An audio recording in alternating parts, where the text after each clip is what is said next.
തീപിടിച്ച് നശിച്ച കാറിനുള്ളിൽ കത്തിക്കരിഞ്ഞ നിലയിൽ മൃതദേഹം കണ്ടെത്തി. കോഴിക്കോട് തിരുവമ്പാടിയിലാണ് സംഭവം. പുന്നക്കലിൽ ചപ്പാത്ത് റോഡിലാണ് തീപിടിച്ച കാറിനുള്ളിൽ മൃതദേഹം കണ്ടെത്തിയത്. കാർ പൂർണ്ണമായും കത്തി നശിച്ച നിലയിലാണ്. പുന്നക്കൽ സ്വദേശി താഴത്തുപറമ്പിൽ അഗസ്ത്യൻ ജോസഫിന്റെ ഉടമസ്ഥതയിലുള്ള കാറാണ് കത്തിയത്. മൃതദേഹം ആരുടേതെന്ന കാര്യം വ്യക്തമല്ല. വഴിയെ പോയ ബൈക്ക് യാത്രക്കാരനാണ് പോലീസിൽ വിവരമറിയിച്ചത്. പോലീസ് എത്തി തീയണയ്ക്കുകയായിരുന്നു. ശേഷം നടത്തിയ പരിശോധനയിലാണ് കാറിനുള്ളിൽ മൃതദേഹം കണ്ടെത്തിയത്. നമ്പർ പരിശോധിച്ച് നടത്തിയ അന്വേഷണത്തിലാണ് കാർ ഉടമയെ കണ്ടെത്തിയത്. പോലീസ് വിശദമായ അന്വേഷണം ആരംഭിച്ചു. Malayalam television, Kozhikode.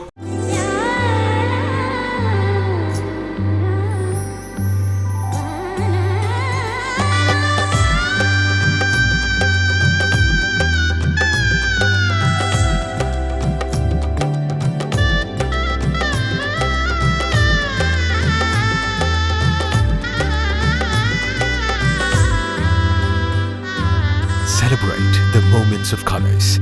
KMT Silks, Perindalmanda, Kottakkal.